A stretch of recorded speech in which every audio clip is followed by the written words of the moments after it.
Uyi.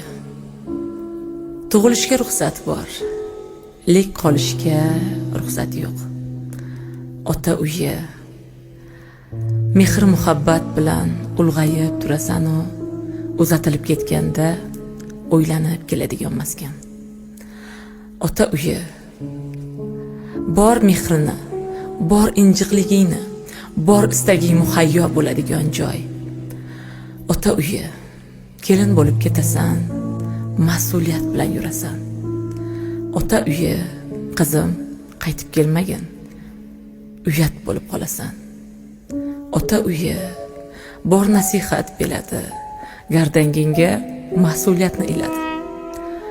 Ota uyi, sog'inganda bemalol kelolmaydigan maskan.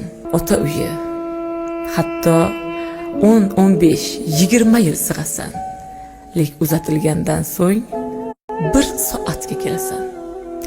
Ota uyi, kamchiliklar bo'lsa dod deb ayta olasan. Ota uyi, otang yuzga kirsa ham sen boladek bo'lasan. Ota uyi. Tug'ilishga ruxsat bor, lek